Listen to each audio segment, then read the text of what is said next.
La Bible, nous allons directement dans le livre de Jacques.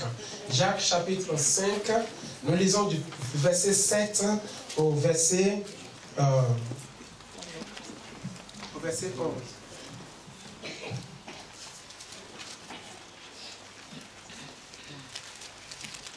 Jacques chapitre 5, du verset 7 au verset 11. Amen.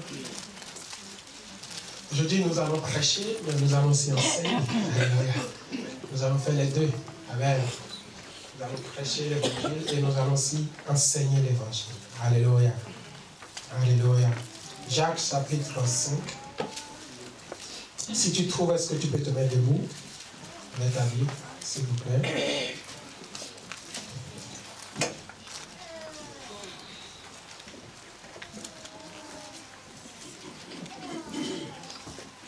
Je lis la parole de Christ.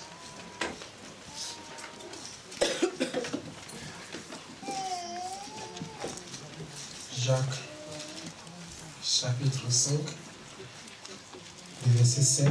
Je lis la parole. Amen. Vous êtes avec moi? Amen. Ok. Soyez donc patients, frères, jusqu'à l'avènement du Seigneur. Voici, le laboureur attend le précieux fruit de la terre, prenant patience à son égard, jusqu'à ce qu'il ait reçu le plus de la première et de l'arrière-saison. Vous aussi, soyez patients. Affermissez vos cœurs, car l'avènement du Seigneur est proche. Ne vous plaignez pas les uns les autres, frères, afin que vous ne soyez pas jugés. Voici le juge est à la porte. Prenez, mes frères, pour modèle de souffrance et de patience les prophètes qui ont parlé au nom du Seigneur. Verset 11. Voici, nous disons, bienheureux ceux qui ont souffert patiemment. Vous savez, vous avez entendu parler de la patience de Job. Et vous avez vu la fin que le Seigneur lui a accordée. Car la fin que le Seigneur lui a accordée, car le Seigneur est plein de miséricorde et de compassion. Parole de l'Éternel. Seigneur, cette parole est ton grain qui vient d'être semé dans un corps, pas n'importe quel corps, le corps où toi tu habites, où le Saint-Esprit habite. Que le Saint-Esprit a fini ce grain, lui donne tout ce qu'il faut, afin que, avec le temps, nous puissions voir les fruits de cette semence. Car ta parole me dit, jette ton pain à la surface des eaux et garde patience jusqu'à ce que tu retrouves le même pain que tu as jeté. Seigneur, à cause de ta parole, nous voulons lâcher certaines choses et attendre jusqu'à ce que ce que nous avons lâché, nous puissions le récupérer. Car la maman de Moïse a lâché son fils et est partie attendre. Dans son attente et dans sa patience, ce qu'elle a lâché, elle a fini par le retrouver. Amen. Que cela soit ainsi pour toi. Parole de l'Éternel. Amen. Amen. Asseyons-nous dans sa présence. Amen. Bien-aimés, nous sommes en train de parler d'un thème très important que nous avons intitulé « Sur le chemin de ta destinée ». Amen. Sur le chemin de notre destinée, nous avons tellement de choses à rencontrer, tellement de choses à subir. Mais ce qui est certain, nous devons comprendre que celui qui nous amène dans notre destinée, il s'appelle qui? Dieu. Si c'est Dieu qui t'a laisse-le t'amener. Touche quelqu'un, dit laisse Dieu t'amener dans sa destinée. Laisse Dieu t'amener dans sa destinée. Amen. Mais si c'est un homme qui t'a promis une destinée, si tu ne sais pas faire, il va te lâcher en cours de route. Ah oui. Amen. Parce qu'il n'arrivera pas à te supporter. Alléluia. Tes caractères vont le décevoir. Ta manière va le décevoir. Et il finira par te lâcher. Mais si c'est Dieu qui est ton compagnon sur le chemin de ta destinée, peu importe ton esprit, peu importe ton caractère, il transformera ton caractère. Il gardera patience jusqu'à ce que tu ne sois redressé. Amen. Et quand tu seras redressé, il te dit, là où je t'ai laissé, je t'attendais. Amen. Amen. Amen. Parce que là où Dieu nous laisse, il nous attend toujours à cet endroit. Il ne peut pas te laisser ici en France et t'attendre en Afrique.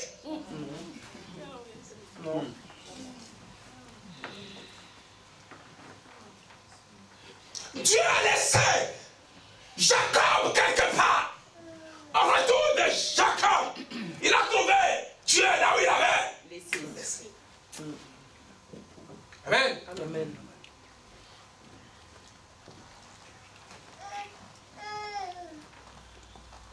Quelqu'un dit Seigneur, ne m'abandonne pas. Alléluia. Alléluia. Alléluia.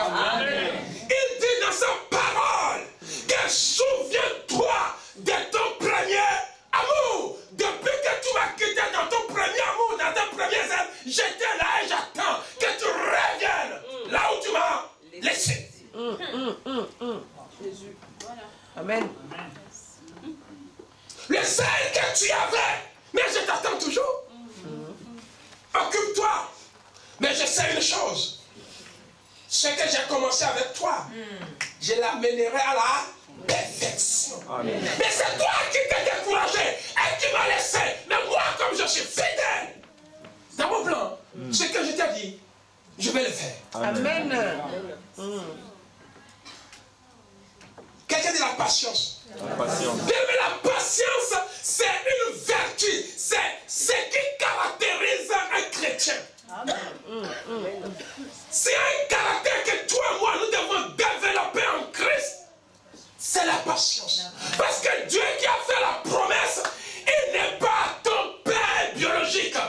Il n'est pas ton ami, ton frère. Il s'appelle Dieu. Amen. Tu ne peux pas te mettre en compromission avec lui. Tu ne peux pas l'acheter dans son propre plan. Tu ne peux pas le corrompre. S'il te dit que c'est dans 20 ans, frère, c'est dans 20 ans.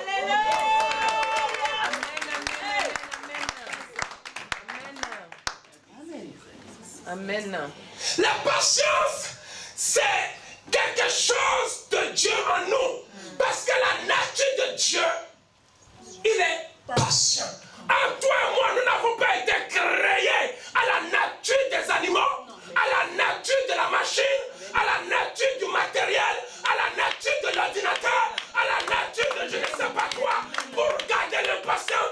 Mais nous avons été créés à l'image de Dieu. En lui, il y a l'esprit de la patience. Et en toi, il doit avoir aussi l'esprit de la patience. Celui qui t'a fait la promesse, il ne mange jamais. Amen. Il n'est pas un homme pour se repentir sur le chemin et te lâcher que non, tu me fatigues trop. Oh, tu me saoules trop. Oh, tu ne... Non. Même si tu l'insultes, même si tu le fatigues, même si tu... Je ne sais pas, tu le négliges. Il sait qu'un jour, tu reviendras à ton point de départ. Tu reviendras à ton point de départ. Tu reviendras à ton point de départ. Et il sait que nulle part tu n'iras sans lui. Il sait que nulle part tu n'iras sans lui. Tu es pressé pour nous presser. Oh, tu l'as traité de tout pour les traiter. Oh, vous fuirez loin de lui. Même de la force au lion, il est là. Vraiment. C'est Dieu. Amen. Alléluia. Si c'est ce Dieu qui t'a dit, je suis avec toi. Là où il t'a laissé, Amen. Il a laissé le peuple de Dieu et les disciples à Jérusalem. Quand deux d'entre eux ont quitté Jérusalem parce qu'ils en avaient marre. L'impatience les a fait quitter leur bénédiction. Ils ont pris le chemin. Mais le même Dieu est revenu pour leur dire, mais vous allez où? Amen. Alléluia. Emmaüs n'est pas là où vous m'avez laissé. Vous m'avez laissé où? À Jérusalem. Et vous allez où sur le chemin d'Emmaüs? Mais là où vous allez là, c'est parce que vous êtes pressé. Vous ne voulez pas attendre 50 jours. 50 jours. Non, parce qu'ils ne veulent même pas attendre 3 jours. Il y a des gens qui sont tellement pressés. 3 jours pour eux, c'est beaucoup. Amen. Et ils se sont détachés de Jérusalem sur les chemins, découragés, fatigués, déçus. Jésus va les rattraper pour dire, tu es obligé d'attendre. C'est moi qui t'ai dit d'attendre. Où? À Jérusalem. Jusqu'à ce que j'ai. Dans le parcours de Dieu, Dieu s'est révélé qu'il va mourir, 3e jour, il va être. Mais quand il s'agit du Saint-Esprit, c'est la seule chose où il n'a pas été défini. Il a été indéfini. Il n'a pas dit que c'est le 4e jour, ni c'est le 50e jour, ni c'est le 41e jour. Il fallait simplement aller dans l'obéissance, attendre. C'est lui qui sait à quel moment il va venir. Tant qu'il n'est pas arrivé, ne quitte pas ton poste. Amen. Alléluia. Alléluia.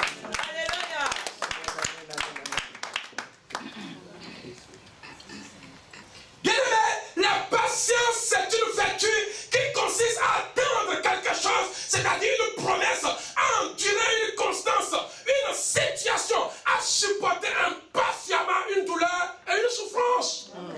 Lui qui t'a dit, je te guérirai. Amen. Il a dit à Job, Job, ne t'en fais pas, je suis le Dieu qui va te guérir. Amen. Mais Job avait la maladie.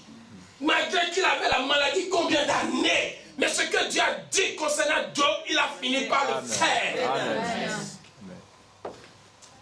Et selon Job, Job définit la patience d'abord comme la capacité de la maîtrise de soi. La patience. En tant qu'enfant de Dieu, nous sommes pressés pour aller où? Pourrons-nous courir plus vite que Dieu lui-même? Avant que nous ne disions un mot, il sait déjà de quoi nous allons dire. Mais quel est ce Dieu aussi formidable qui peut même te précéder dans tes paroles et que tu ne peux pas lui laisser ta vie façonner comme il veut, drainer comme il veut. Tu es pressé à toucher à certaines choses. Mais il dit qu'il y a une phase. Touche quelqu'un, dit il y a une phase. Alléluia. Amen. Et spirituellement, la patience, c'est l'action de supporter, sans fléchir, ni reculer, la capacité de renoncer à quelque chose. Amen. Amen. Spirituellement parlant, la patience, c'est cette capacité qui te permet, alléluia, de ne pas avoir ton propre jugement. Amen. Quelqu'un me saisit? Amen. La patience, c'est la capacité. Tu sais que le cas est tellement terrible, alléluia, mais tu as la capacité de ne pas avoir ton propre jugement dans ce que Dieu a prédestiné pour toi. Parce que si tu commences à avoir ton propre jugement, tu vas dire premièrement, j'en ai marre, je ne peux plus. Ça, c'est ton jugement à toi. Ah oui. J'ai trop attendu. Je vais brûler l'état. Il est Dieu, de toute façon, il me connaît. Amen. Amen. Il est Dieu de toute façon. Tu commences tes propres jugements. Tu as commencé quelque chose et il ne t'a pas dit qu'il a déjà fini avec toi. Mais toi-même, tu as déjà fini avec la chose. Hey. Ton propre jugement n'est pas le jugement de Dieu. Ah, le jugement de Dieu, c'est de t'amener, bien-aimé, à la victoire totale.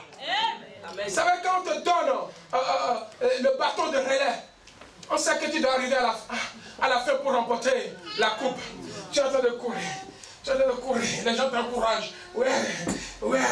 Et arrivé à un moment, tu es fatigué. Les gens qui t'encourageaient pensaient que c'est fini. Alléluia. Toi-même, tu dis, là, je n'en peux plus. J'ai plus personne pour m'encourager. Tu dis, mais encouragez-moi, vous étiez où? Encouragez-moi. Non, je n'en peux plus. Alors, Dieu sait que le bâton qui t'a mis, c'est pour un but. C'est pour aller toucher une cible. Tant que tu n'es pas arrivé au niveau de la cible, ne lâche pas. Amen.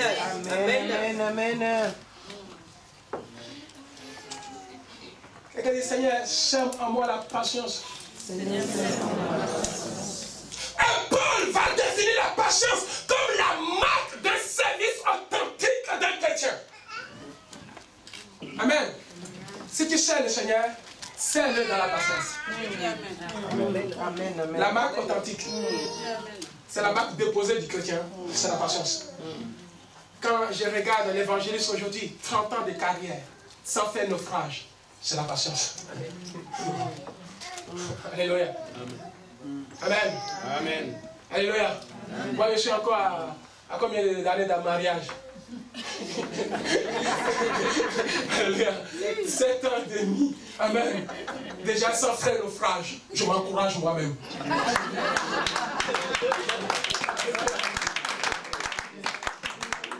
Amen. Sans faire quoi? Naufrage. Ni envoyer une parole bizarre à quelqu'un. Je m'encourage moi-même. Que j'ai du chemin à faire. Patience, pasteur Serge. Même si elle a des raides, elle est déformée, elle n'est plus ce que tu as vu avant. Patience. Si c'est la nature qui l'a déformée, Dieu est capable d'interagir là où la nature est déformée.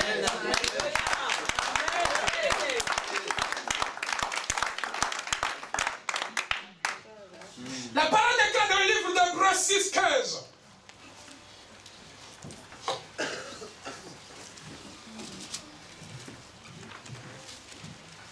Quelqu'un dit le caractère authentique. Le caractère authentique. Alléluia. Hébreux 6:15. Et c'est ainsi qu'Abraham, ayant persévéré, obtint l'effet de la promesse. Alléluia. C'est ainsi qu'Abraham, ayant persévéré dans la patience, amen, et a obtenu patiemment l'effet de la promesse. Bien, mais tout ce que Dieu te promet, tu ne peux que l'obtenir par le moyen de la patience. Amen. Sur le chemin de ta destinée, il y a quelque chose que tu vas développer, la patience. Quelqu'un dit, je dois développer en moi la patience. Seigneur, crée en moi un cœur patient. Seigneur, crée en moi un désir patient. Seigneur, crée en moi une pensée patiente. Au nom de Jésus. Bien aimé, la patience n'est qu'une étape de la préparation. Amen. Amen. Oui. C'est quelle l'étape de la préparation? Bien aimé, Dieu ne veut pas te donner quelque chose, bien aimé, qui n'est pas passé ni par le feu, ni éprouvé, ni vérifié. Dieu veut te donner quelque chose qui est authentique. Amen. Passez par le feu. Prouvez par le feu. Passez par tout type de tentation. En sachant que ce que tu reçois de Dieu est toujours brut. Amen. C'est la chose de Dieu. Amen. Alléluia. Amen. Amen. Amen.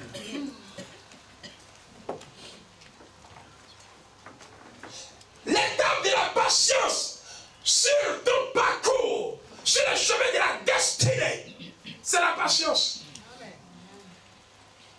Et cette étape, c'est une étape à la préparation. Quelqu'un dit à la préparation.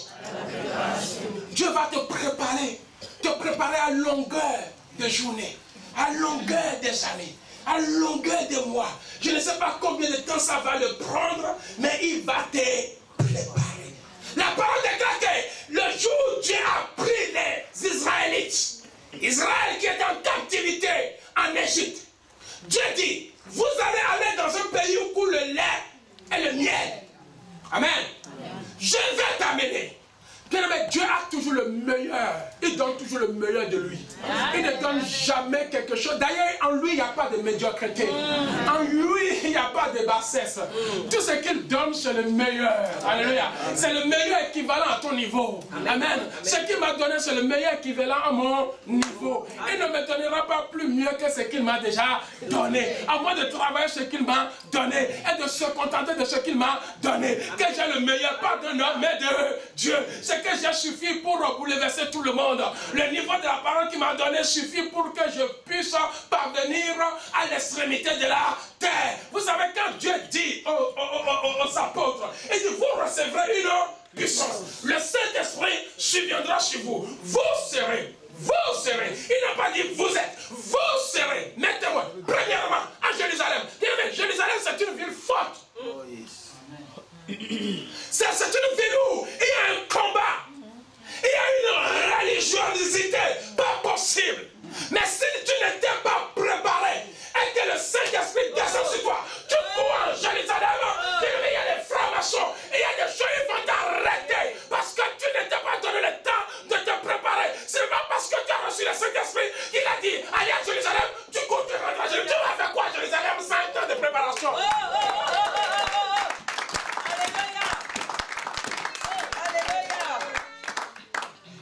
Et vous recevrez. Peut-être tu as reçu la révélation que tu es pasteur, tu n'étais même pas prêt. Vous serez maintenant où? À Samarie. Samarie, c'est une vie idolâtre. L'impudicité règne, l'adultère règne. Les gens sont pervers, adultères, entre eux. Mais si tu n'étais pas préparé, tu es un pasteur de la Samarie. Tu vas coucher avec toutes les femmes de l'église. Vérité. Parce que la Samarie ne joue pas comme ça. Toutes les femmes de Samarie, tant que Jésus a rattrapé. Il ne connaît pas un pasteur, il couche avec tout le monde. Et quand cette Samaritaine a vu Jésus lui-même, il dit hey, voici le. Je dis que tu te trompes. On ne joue pas les choses on ne joue pas avec les choses de Dieu. Sois patient, Dieu t'a appelé. Ne rentre pas dans les champs comme tu veux. Pas de travailler. Sois résistant aux Samaritaines. Sois résistant. Sinon tu vas te retrouver dans un contrat où il y a des femmes samaritaines. Ils viennent avec et toi tu te dis, hey, Seigneur, bon, tu fais avec la première, c'est pas grave. Tu fais avec la deuxième, c'est pas grave. Parce que tu n'as peut-être pas eu le temps de te préparer. C'est Samaritaine là. Et combien de pasteurs tombent aujourd'hui? Parce qu'ils sont en Samarie. Ils sont dans une ville perverse. Où les femmes ne sont pas converties. Tout ce qu'elles veulent, ces femmes-là, c'est la rénommation. Il faut qu'ils soient renommés. Il faut qu'ils soient classe, s'habillent bien. Ils préparent pour le pasteur. Ils donnent l'argent pour son nom. Parce que tu as vu l'enveloppe que j'ai mis mon nom. Tu as vu, non? Tu as vu, Dieu a ouvert les portes. Je viendrai te voir au bureau. Mais c'est des choses comme ça que les pasteurs qui ne sont pas préparés et qui ont une mission à la Samarie à cause de la préparation, manque de la préparation, ils se retrouvent dans un milieu de débauche et ils commencent aussi à débaucher avec les autres. Ouais, c'est la vérité. Patience. Touche quelqu'un dit patience.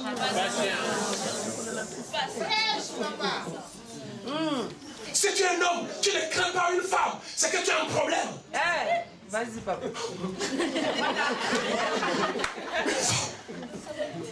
Une femme. Amen. Je dis toujours à mes collègues de travail, si tu es un homme, que tu ne crains pas une femme. Si cette église-là doit être cassée maintenant, là, c'est elle. Il faut la craindre, la respecter. Sinon, elle va tout bouleverser. Il n'y a pas un homme fort devant une femme. Ça n'existe pas.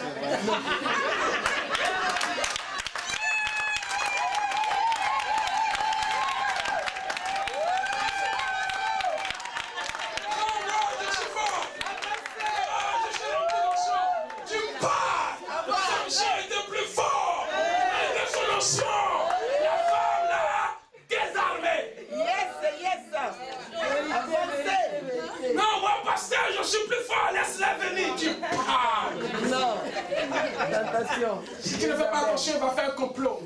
Pendant qu'il est en train de t'appeler, là, déjà, la police est en cours. Et lui-même, il enlève tout. Il enlève tout devant toi. Donc, fais attention. Voilà. Alléluia.